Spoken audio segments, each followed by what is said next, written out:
What's up, guys? Welcome to another podcast. I'm here with Christopher Soto from Cool. Century 21. What's So going on, we're here guys? to talk about a couple things, and one of the most basic things that you hear, from your agent is when you're trying to buy a house. There's some verbiage. It's a simple word Yeah. called a concession. A concession, yeah. So we were talking about it.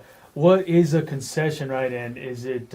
I think it's an important Yeah, part yeah. in the real estate transaction. Because essentially that tells you what the seller is giving you, as you said, incentives or credits to use towards your transaction, and Yeah. it can be used in a bunch of different ways. Yeah, I think some of the ways that we were discussing, you can use it towards your closing costs.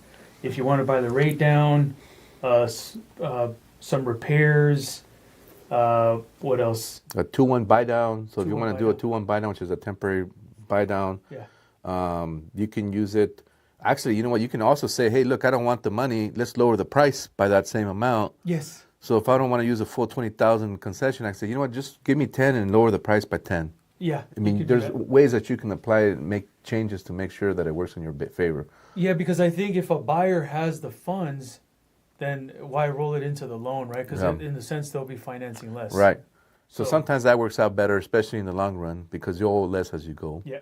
Um, And I think another reason I was going to ask why sellers should offer concessions oh, and big in time. this new market that we're starting to see. Well, I mean, just looking at this last weeks, we heard that we had lower rates, but then they went back up a little bit.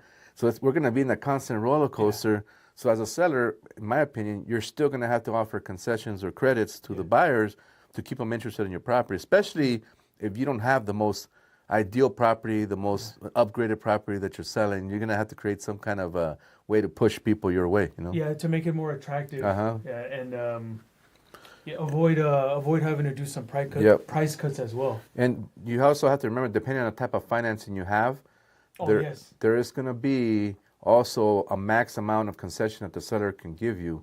For example, on conventional, when you put in less than 25% down, they cap you at 3%. Okay. If you're putting more than 25% down, then you go up to 6%.